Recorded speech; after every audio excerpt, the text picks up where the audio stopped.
Voici notre casserole de tomates et de poivrons aux œufs. J'apprête tout d'abord un gros oignon. Après l'avoir pelé, je le coupe en deux et là, je vais le hacher.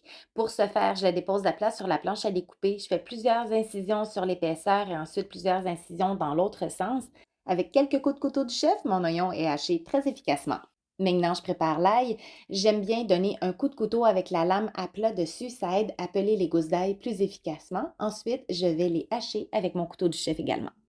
Je réserve dans un petit bol à part et non pas avec les oignons parce que je vais les mettre à un moment différent durant la cuisson.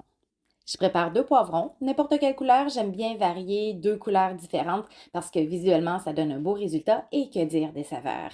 J'enlève tout d'abord le cœur, je fais des lanières et je coupe ensuite en cubes. Je vais ajouter ces cubes-là aux oignons parce qu'ils vont aller ensemble dans la préparation. Dans une grande poêle chaude, je fais revenir les oignons et les poivrons dans de l'huile. Je les fais cuire de 8 à 10 minutes. Ensuite, j'ajoute l'ail et les tomates broyées pour aller chercher toutes les saveurs et rien gaspiller des tomates broyées. Je mets un petit peu d'eau dans la boîte de conserve pour l'ajouter aussi à la préparation.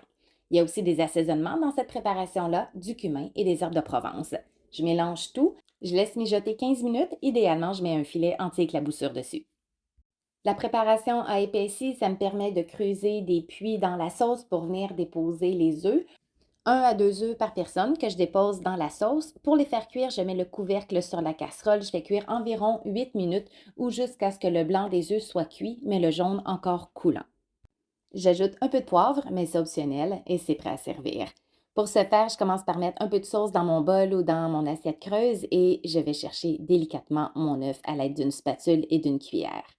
Je peux faire cuire seulement un ou 2 œufs à la fois si je veux parce que la sauce, s'il en reste, je la garde au frigo et je l'utilise pour un autre repas.